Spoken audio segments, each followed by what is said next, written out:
This is the Good Neighbor Podcast, the place where local businesses and neighbors come together. Here's your host, Regina League. Welcome, everyone, to another episode of the Good Neighbor Podcast here in South Charlotte. My name is Regina League, and I'm the owner of South Charlotte Media Group. And what I do is interview local businesses so you can get to know them more and what sets them apart. Today, we have Dr. Allison King with Palmetto Family Hearing Center in Waxhaw. Welcome, Dr. King. Dr. Allison, how are you? Hi, Regina. Thanks for having me. I'm well. How are you doing today? Great. I always love to point out to our listeners when I come across a unicorn. For those people who don't know what that is, it's a native Charlottean because they're so rare. So my goodness, that is very rare.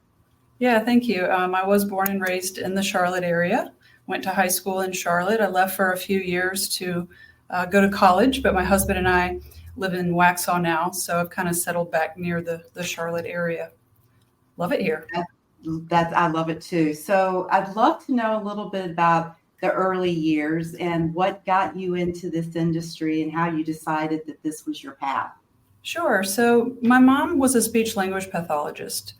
And growing up, she always had fun stories about some of the kids that she worked with and that she helped, improve their speech articulation and so forth. So when I went to Appalachian, I thought I wanted to study speech and hearing disorders. And my first class in audiology really opened my eyes to an allied healthcare profession that needed a lot of help, an area that needed new professionals with the baby boomers growing in population and in age. It was, an area where I saw I could probably really make a difference and help people. And it was really more black and white than the speech rehabilitation process. Doing the audiology was a bit more black and white for me and just really, drew me into working with people, but also doing something medically based as well. That's awesome. What drew you to going on board with Palmetto Family Hearing Center? Gary Fike is the owner of this small business, and he opened his Fort Mill location in 2014. And we've been colleagues for a long time. We actually did our doctorate together at the University of Florida. And we both left large practices to work in a small practice where we really could just spend more time with our patients, give a more personalized treatment plan to our patients, and have an office environment where people feel comfortable, they feel welcomed. We know them by name, the front desk knows them by name, and it's just been really nice to work in a smaller practice where we can have more flexibility to just spend more time with our patients. So obviously you work with patients with hearing loss, but tell us a little about the things you guys offer and the ages that are your patients. Sure. We work with children and adults, mostly school-age children and up. We don't have a lot of the equipment required to test newborns, for example, but school-age children, high schoolers, young adults, all ages are welcome to our practice. Most people with hearing loss are under the age of 65. So it's something that not everybody thinks about seeking out hearing care, but we offer that here in our practice, comprehensive hearing testing and hearing aids for all ages. There's such a stigma about wearing a hearing aid. What are some of the advancements that have been made so that people, understand if you should do it if you can't hear? And another thing is, when do you know when you should come and get tested? Sure. So some signs that you're not hearing as well as you used to be might be that you're turning the TV up louder, or you're asking your loved ones whom you live with to repeat themselves. Or maybe you're going to a restaurant or a social gathering and you don't feel very confident because you're missing some of what's being said. You're having to focus too hard, or, struggle with all the background noise that you sometimes pick up in a restaurant. So those are the key things that people really start to notice when they're not hearing as well as they used to be. And a baseline hearing test will not just show if there's some hearing loss, but to what degree that hearing loss is present, and if you need to seek out, further assistance for your hearing loss. So That's the advances really in the last few years is just what digital technology has been able to do for hearing aids, just the way digital technology has changed the cell phone and computer industry. Hearing aids are much smaller than they used to be. In most cases, they're rechargeable, Bluetooth compatible. They use artificial intelligence to know the difference between speech and background noise. Really good hearing aids use directional microphone technology, wind noise reduction. So there are all kinds of cool advances in technology just in the last, I would say, 5 to 10 years with hearing aids. That's super cool. I saw on your website you have something called invisible hearing aid. I mean, is it literally invisible? There are a couple of products that are literally invisible. One of them that we sell in our practice is a product called Lyric, and it's an extended wear device that sits deep in the ear canal, and it stays for a period of time. So you don't have to remove it at night. You don't have to remember to put it back in the morning. You can bathe in it, and it is completely invisible. Yes. Who's a candidate for that?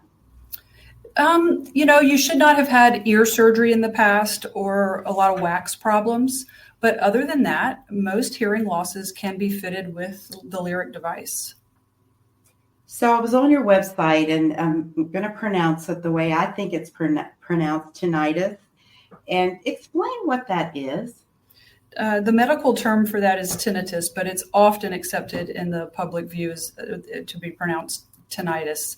And tinnitus or tinnitus is phantom noise in the ears, meaning there's a ringing, a buzzing, a humming, some sort of sound that someone hears in their ear or even in their head that isn't, heard by anyone else.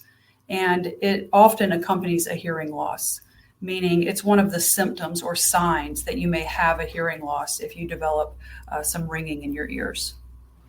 One thing I didn't realize until, going on your website, that if you don't address hearing loss early, it does worsen. Is that true for a senior as well?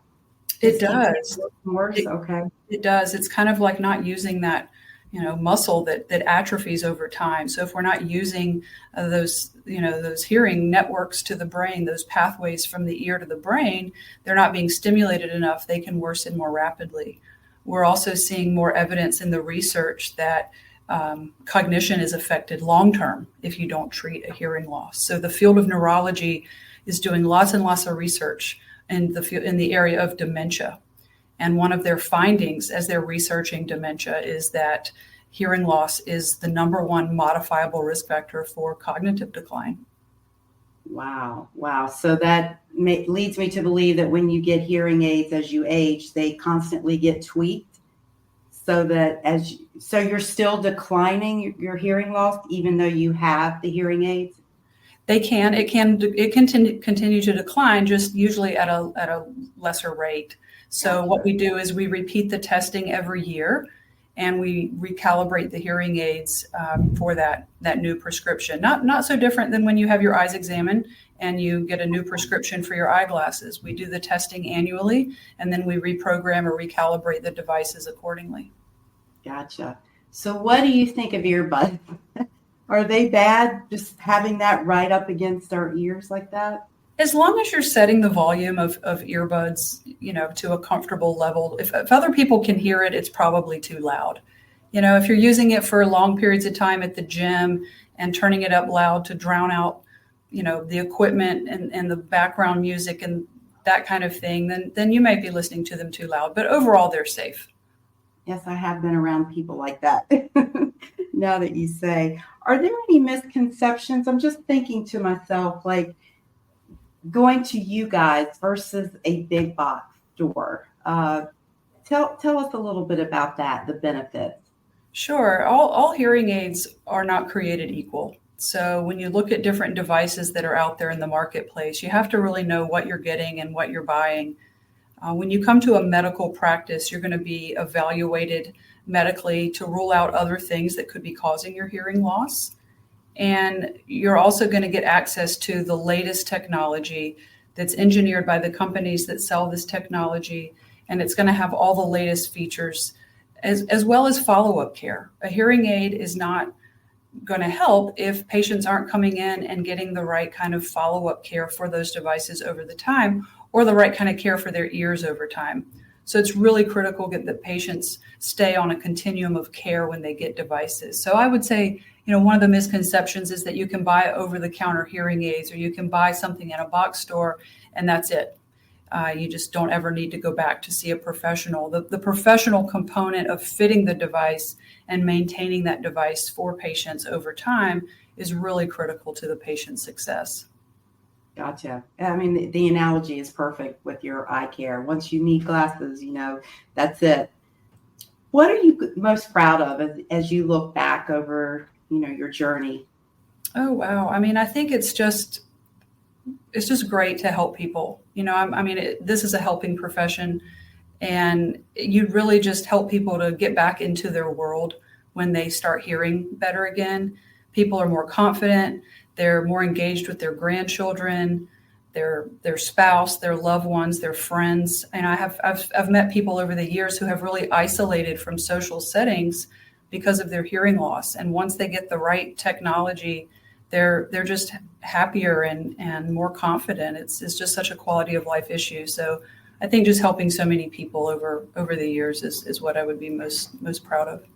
Well, and you just mentioned something, with aging parents, it's hard for the people around them when they can't hear well. So for everyone, it's a good thing just to deal with that and take care of it. So when you're not working, what do you like to do for fun? Well, I have 2 children. I have 2 boys, 10 and 14. So right now I spend a lot of my time watching sports and playing sports with them, and my husband, of course. So we're a sports family, you could say. So that's a lot of what we do in our free time. What do you love about living and working in the Waxhaw community? It's amazing. It is amazing. Waxhaw has been very welcoming to our small business. I feel like a small business really jives well with the small town feel here, and the people are just so welcoming, so nice. It's a great place to work and live. I so get that. So tell our listeners how to find you and how to reach you. You can find us at our website, palmettofamilyhearing.com. We have offices in downtown Waxhaw on South Main Street and in Fort Mill near the Baxter Village area. So we have 3 audiologists on staff, myself, as well as Gary Fike and Adam Nichols, 3 doctors of audiology here on staff, a great front desk staff and office manager. So we'd be happy to see you. Wonderful. It has been a pleasure chatting with you, Dr. King, and thank you so much. I look forward to seeing you out in Waxhaw. Thanks for having me on the show, Regina. Absolutely. Thank you for listening to the Good Neighbor Podcast.